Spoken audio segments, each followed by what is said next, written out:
Cooper, Yep. repeat after me. Mm-hmm. Martin, custom shop, OM, with Ziricote. What's Ziricote? Check it out.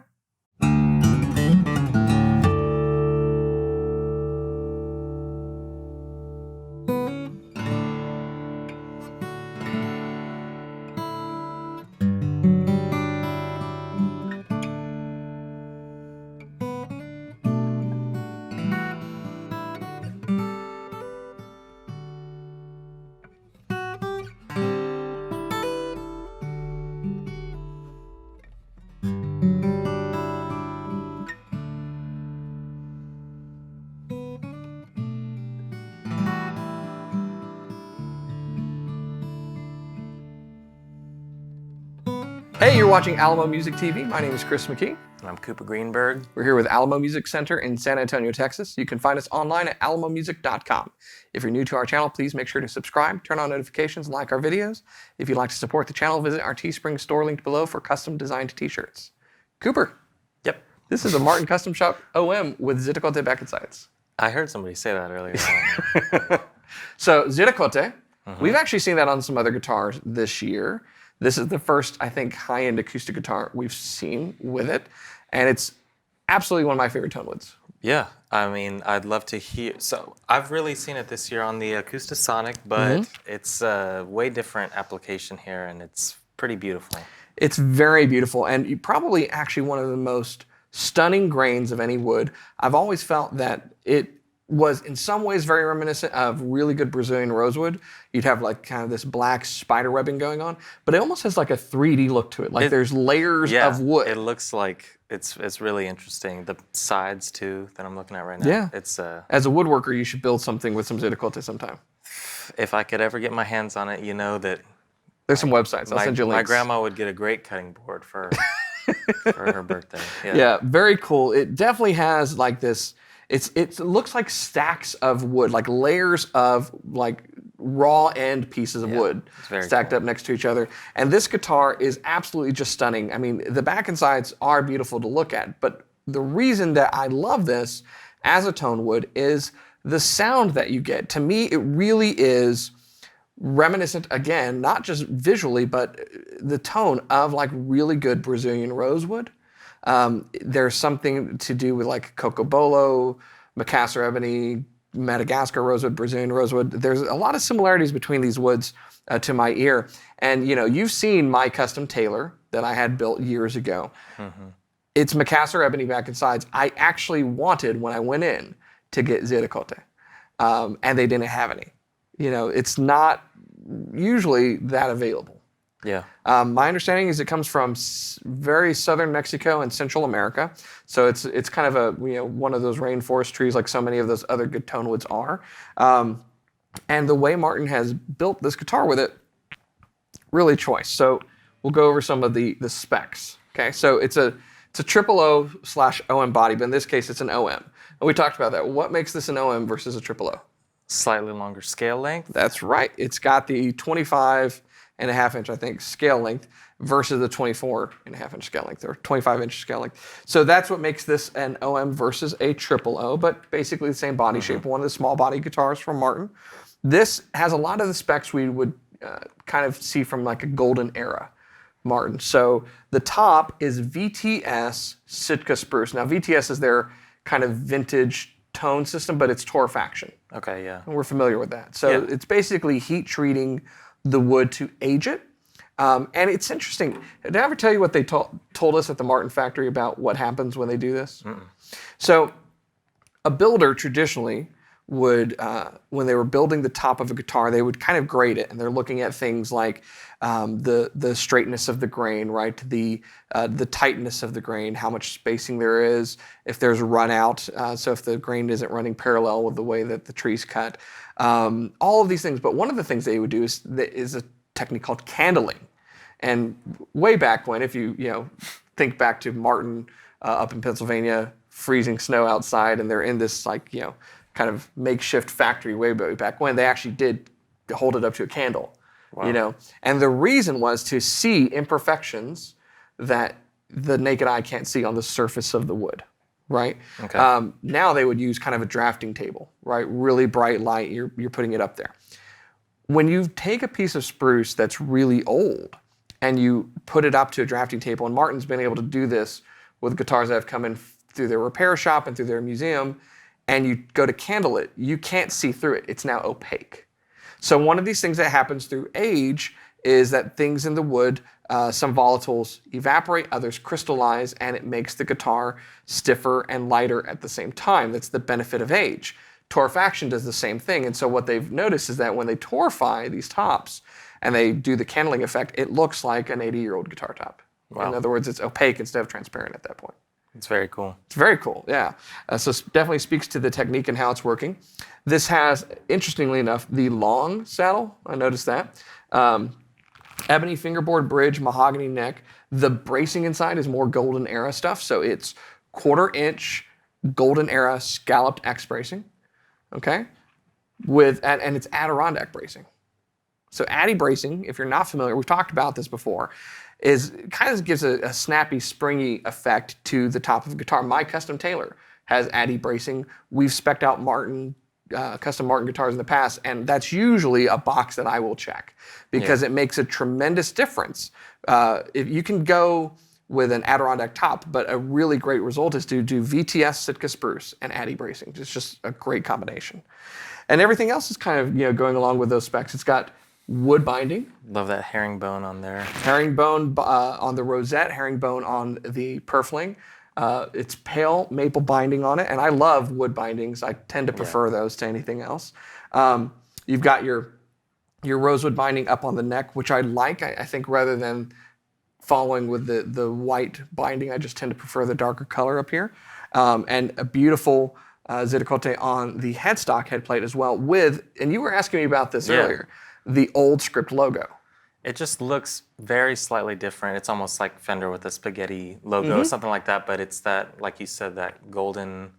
It's golden era logo. Yeah, it's very pretty. And even the inlay on the neck is the diamond square golden era inlay. And it's very subtle, very delicate abalone inlay that I think works really, really well. Of course, you've got your open back tuners, which are the grand tunes on this particular guitar by Schaller. Really fantastic. All in all, this reminds me of another custom that we had built with Cocobolo, where effectively you're going in and you're selecting an exotic tone wood with golden era appointments and design elements on the guitar, and the end result never ceases to kind of enjoy and amaze. Yeah. Now, we were playing this earlier, just right before we started shooting. I was just noodling around on it, and what was your kind of takeaway? It was very rich sound, great depth coming from the tone wood combination, but it's really nice sounding guitar. Yeah, I mean, you sound great playing it. Thank you, Cooper. Overtones and everything, it's very nice sound. What amazes me on these small body guitars like this, and particularly from this one, is it doesn't sound like its size. Yeah. The depth, the kind of richness almost sounds like a dreadnought. Mm-hmm. But you still have that high-end chime that you get with a small body where the trebles aren't washed out or overwhelmed. Yeah. So really beautiful guitar. The neck shape is really comfortable. It's checking all the boxes. Now you made an interesting observation. As much as this really is adhering to golden era specs, one thing definitely isn't, and that's the bridge pins. Yeah, I'm confused by them. It's not it doesn't take away necessarily, and it's something easy to switch if you didn't love them. But yeah, give me the story on that. So these are the liquid metal bridge pins that Martin has produced and was using initially on the Modern Deluxe series of guitars. And the idea is that they are very lightweight, they anchor very, very well, and they're pretty much transparent from a vibration standpoint. It's not going to rob anything, it's not going to add anything, it's not going to color anything. They're effectively kind of the ideal anchoring material that you might want to use in a guitar. And so I think that's why they've chosen to do it on this guitar, which, by the way, was a NAMM custom. So this is, if you don't know, Martin will do custom guitars available at NAMM. They're kind of limited series, one-offs type thing. And that's what this was. And it's funny to say that at the end of 2020, because we didn't have summer NAMM, and winter NAMM seemed like 30 years ago at this point. Yeah. And there won't be Winter NAMM at the beginning of 2021. And so it's it's kind of interesting. But these are kind of the special things that come from NAMM. So I'm anxious to get back to NAMM proper. Yeah, absolutely. So, beautiful guitar. We're going to put it through its paces so you can hear for yourself just how amazing this guitar sounds. So, check it out.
So there you have it. This is the Martin Custom OM. Now the paperwork says that this is actually inspired by a 28, triple O 28s and OM 28s are probably some of my favorite guitars, and they're entire catalog. Yeah. I really, really love them. I'm glad that they took that as inspiration for this.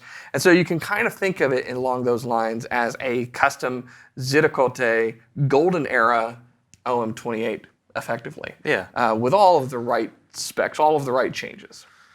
Yeah, it's funny how you kind of compared this to Brazilian, because that even almost drives home the golden era more. It's like the closest thing you might be able to get to a golden era Brazilian rosewood 0028 or something. But it's I love this guitar. Yeah, and we, who knows which is going to be released first. We did another kind of special release custom guitar today that this could not be further from. Very, very different, yeah. Both beautiful. Obviously, a lot of times I gravitate towards more of like the classic look and everything. They're both great, but with the addition of this tonewood, it's pretty special. Yeah, and not a really affordable guitar. It is a rather expensive guitar, but more affordable than trying to find a Brazilian rosewood, vintage Martin. That's for sure. That's in brand new condition.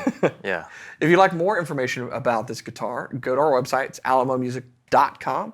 You can search for this guitar, pull up other Martins, check out all the specs and photography that we have there. You can also chat live with one of our associates. So if you have questions or you're trying to find something, sort through all of the options, or get an answer on something that maybe is kind of not fully covered, we are there to help you as well. And this is kind of a one-off guitar. I don't know how many they made. NAMM guitars tend to be very, very limited, or just kind of the one-off. And I haven't seen any others like this available. So very, very cool piece. I love to kind of take opportunities to bring you special stuff. That's one of the fun things about this video. We'll do, there's a new guitar, there's a whole new series, there's a whole new line, but sometimes it's fun to just say, check out this really cool thing. It's going to go to someone special. Yeah. So, someone very fortunate. So we're lucky to play it. Yeah. We're lucky to even have it right now. So, yeah. Well, at the end of the day, I think the best guitar in the world is one with Ziricote back and sides. At least today, I do. So again, if you'd like information, go to our website, alamomusic.com. If you're new to our channel, make sure to subscribe. Help us get to 100,000 subscribers. Turn on those notifications so that you know when we have a new video. Like the videos. And if you didn't like it, don't hit the thumbs down. Just go away. It's okay. No, seriously. Thanks for coming. Keep coming back for more. We'll see you next time.